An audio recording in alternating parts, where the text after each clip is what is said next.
to bring a proxy for the true market portfolio. एक होता है बॉन्ड इंडेक्स, एक होता है इक्विटी इंडेक्स, एक होता है composite index. Bond, equity, composite, तुम्हारे ख्याल से कौन सा इंडेक्स ज्यादा रिप्रेजेंट कर पाएगा सीएपीयू का मार्केट पोर्टफोलियो? Composite index.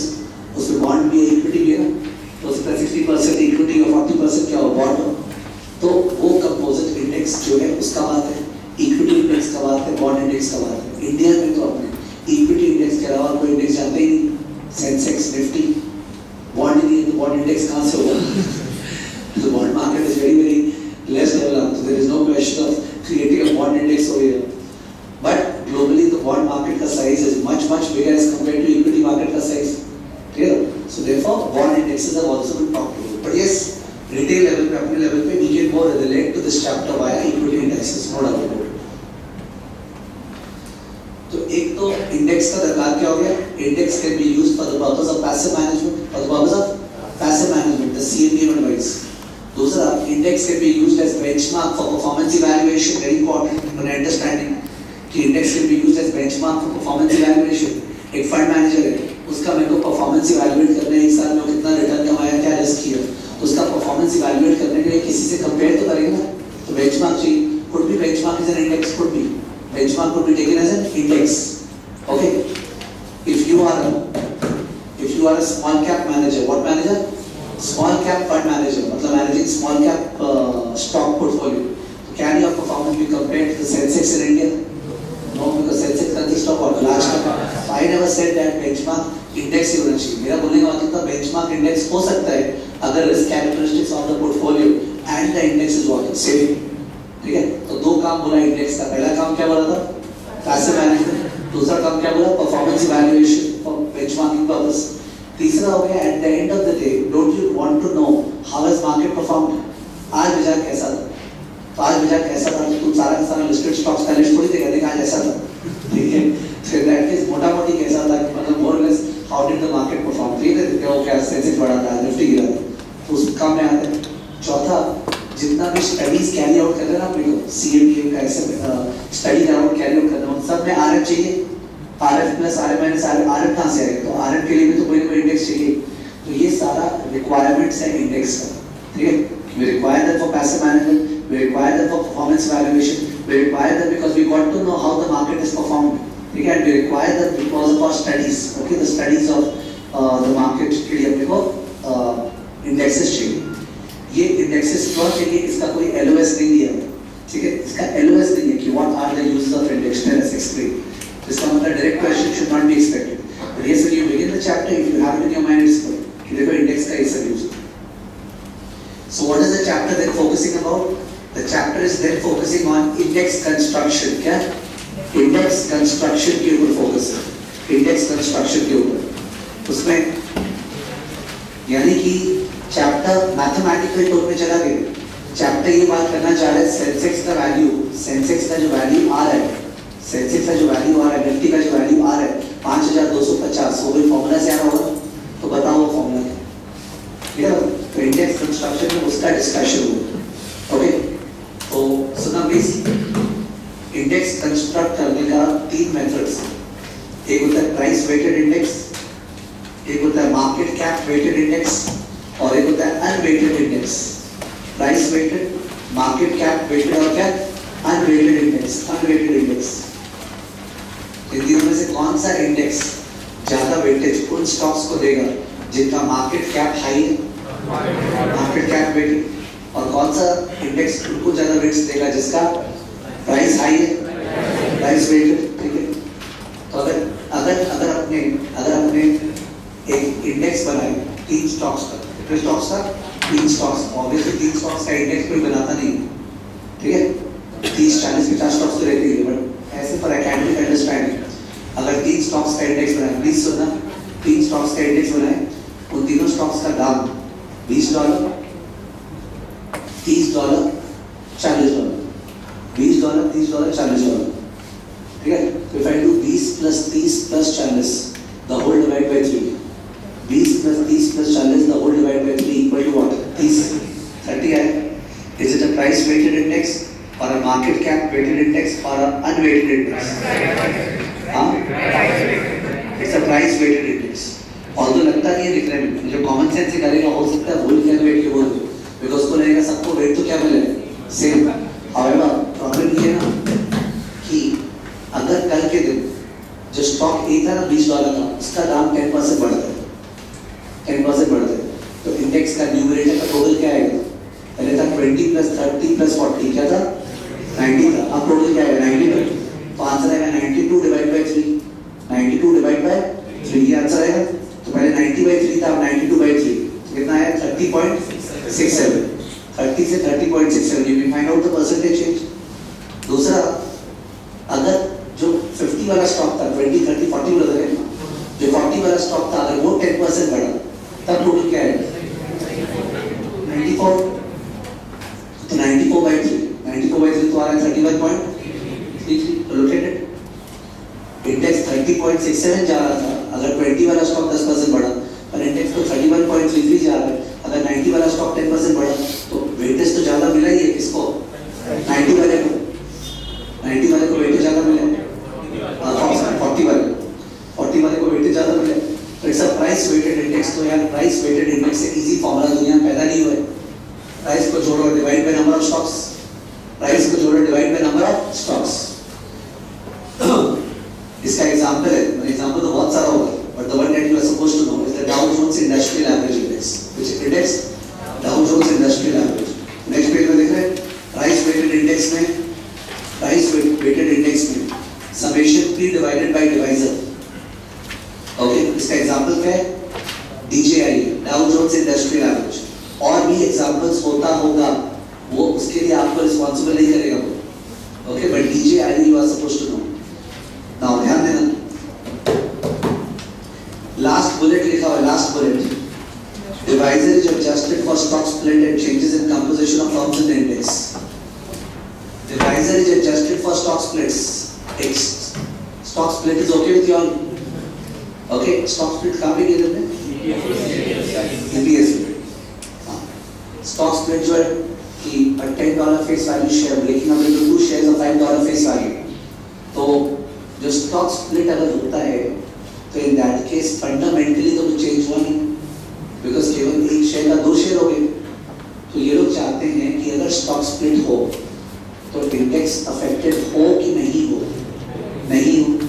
अगर स्टॉक स्प्लिट हो तो we are wanting that index का आंसर सेम आए ना, इंडेक्स का आंसर क्या है सेम, बिकॉज़ स्टॉक्स अगर ऐसा होगा जैसे हमने कहा था 20 + 30 + 40 डिवाइडेड बाय 3 90 आया, 90 आया। अब क्या हुआ 40 वाला स्टॉक का स्टॉक स्प्लिट हो गया, तो स्टॉक स्प्लिट हो गया, उसका दाम देंगे तो 20 हो जाएगा, मार्केट में उसका दाम ऑटोमेटिकली 20 हो जाएगा। तो अब हमारा इंडेक्स क्या है 20 + 30 + 20 डिवाइडेड बाय 3 अगर करें 20 + 30 + 20 कितना 70/3, 70/3 इक्वल टू व्हाट 23.33। तो तुम स्क्रीन पे देखिएगा, ओके मार्केट गिर गया है, मार्केट का 30 था कितना हो गया 23, तो मार्केट कहाँ गिरा? इट इज सो रॉन्ग ना टू से दैट मार्केट गिर गया, मार्केट तो गिरा ही नहीं, तो ये गलत हो जाएगा। उसके लिए बोलते हैं कि अगर स्टॉक स्प्लिट हुआ है तो हम लोग चाह रहे हैं इंडेक्स फिर से 30 आए, 20 + 30 + 40 डिवाइड बाय 3 30 आ रहा था, तो स्टॉक स्प्लिट के बाद भी 30 ही है। उसके लिए डिनोमिनेटर को बैलेंसिंग फिगर लेंगे, क्या लेंगे यानी 70 / कुछ इज इक्वल टू 30। मेरे सामने 70 / कुछ इज इक्वल टू 30, तो कुछ is equal to what 70/30 how much 2.33, 2.33 is the new divisor, 2.33 is the new divisor, got it? Okay, if you just learn language you'll not be able to get it, it's a simple stuff, ठीक है? तो reading करने जाने थोड़ी एक simple example से ले रहा 20 + 30 + 40 डिवाइड बाय 3 पहले 30 आ रहा था, अब 40 वाला स्टॉक 2 में टूट गया, उसका 20 रुपए दाम हो गया, तो अपने इंडेक्स को चेंज नहीं होने देंगे, तो हमें क्या बोलेंगे नया total 70 divided by new divisor is equal to old index 30। तो नया वाला डिवाइजर तुमसे एग्जाम में पूछेगा, तो नया वाला डिवाइजर तो आंसर देगा क्या 70 divided by 30 equal to 2.33। Okay, देखना कि रॉन्ग यूज है यार। ओके, तो वही लिखा हुआ है bias towards higher price stocks। Example क्या लिया लोग, day 1 20 + 15 + 100 divide by 3 45, day 2 22 + 16.5 + 90 divide by 3 equal to what 42.83। तो इंडेक्स फॉल किया कितना परसेंट 4.8%, ठीक है 4.8% इंडेक्स फॉल किया। ध्यान दो एक बार इस एग्जांपल में दो कंपनियों का दाम बढ़ा है, किसका किसका? ए एंड बी का दाम बढ़ा है, उसके बाद भी इंडेक्स गिरा तो सी का दाम गिरा, और सी का वेटेज क्या है सबसे हाईएस्ट, सी का तो $100 है ना, ठीक है। तो index is biased towards high priced securities, ठीक है, index is biased towards high priced securities, ठीक है, हाई प्राइस्ड सिक्योरिटीज। और नीचे वो अपना एग्जांपल ले लो, अपना एग्जांपल क्या था? 20-30-40 dash index equal to 30, 20-30-40 dash index equal to 30, ठीक है। Next now the 40 stock, now the 40 वाला stock, the 40 stock splits 2 for 1, splits 2 for 1, but the index should remain unchanged, but the index should remain unchanged, but the index should remain unchanged, but the index should remain unchanged. Therefore 20 plus 30 plus 20, 20 plus 30 plus 20, the whole divided by new divisor, the whole divided by new divisor equal to what? 30. 20 plus 30 plus 20, the whole by new divisor equal to what? 30. Therefore new divisor equal to what? 2.33. Okay, new divisor is 2.33. Okay, nothing great over here. Price weighted index, कुछ और question बन नहीं सकता इससे। Market weighted index, market weighted index, market weighted index, इसका example S&P 500, market weighted index S&P 500, वैसे तो अपना सेंसेक्स और निफ्टी भी है, पर उनको कौन जीतता है? Market weighted index, okay, S&P 500। थोड़ा सा डिफरेंस है वैसे अपने सेंसेक्स और निफ्टी में, मार्केट कैप के बजाय फ्री फ्लोट मार्केट कैप का वेटेज है, इसका फ्री फ्लोट मार्केट कैप। और free float we should understand corporate governance, free float मतलब पब्लिक नॉन प्रमोटर होल्डिंग कितना है, ओके, वो फ्री फ्लोट मार्केट कैप को उसको वेटेज दिया जाता है सेंसेक्स और निफ्टी में, ठीक है। तो वो ज्यादा रिप्रेजेंटेटिव है regarding the liquidity of the stock, non promoter holding. खैर यहाँ पे market weighted index, market weighted index में ओके, वहाँ पे फॉर्मूला दिया हुआ ऊपर, बट फिर भी अगर नीचे तुम लोग फॉर्मूला लिखो, कैसे फॉर्मूला लिखना है सुनना। अगर बेस ईयर को मानते हैं 0 तो बेस ईयर का if I right summation P0Q0, summation P0Q0, और करंट ईयर 1 तो हो गया समेशन P1Q1, ठीक है, यानी कि summation P1Q1 divided by summation P0Q0 the whole into base year index value. लिखना formula, summation P1Q1, summation P1Q1 divided by summation P0Q0 the whole into base year index value, the whole into base year index value, the whole into base year index value. Is it okay with us?